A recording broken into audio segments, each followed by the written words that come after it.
حضرت ابو ہریرہ رضی اللہ تعالیٰ عنہ بیان کرتے ہیں، جب رسول اللہ صلی اللہ علیہ وسلم صبح کرتے تو یہ دعا پڑھتے: اے اللہ، ہم نے تیری ہی توفیق سے صبح کی، تیری ہی توفیق سے شام کی، تیری ہی توفیق سے زندہ ہیں، تیری ہی توفیق سے مریں گے اور تیری ہی طرف لوٹنا ہے۔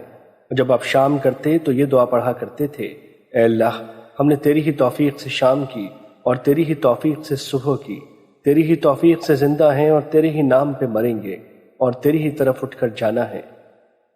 مشکوٰۃ المصابیح حدیث نمبر 2389۔ حضرت ابو ہریرہ رضی اللہ تعالیٰ عنہ بیان کرتے ہیں، حضرت ابو بکر رضی اللہ تعالیٰ عنہ نے عرض کیا: اللہ کے رسول، مجھے کوئی ایسا وظیفہ بتائیں جسے میں صبح شام پڑھا کروں۔ آپ صلی اللہ علیہ وسلم نے فرمایا: کہو، اے اللہ، غیب و حاضر کو جاننے والے، زمین و آسمان کو پیدا کرنے والے، ہر چیز کے رب اور مالک، میں گواہی دیتا ہوں کہ تیرے سوا کوئی معبود برحق نہیں، اور میں اپنے نفس کے شر، شیطان کے شر اور اس کے شرک سے تیری پناہ چاہتا ہوں۔ جب تم صبح کرو، جب شام کرو، اور جب اپنے بستر پر آؤ تو یہ کلمات کہا کرو۔ مشکوٰۃ المصابیح حدیث نمبر 2390۔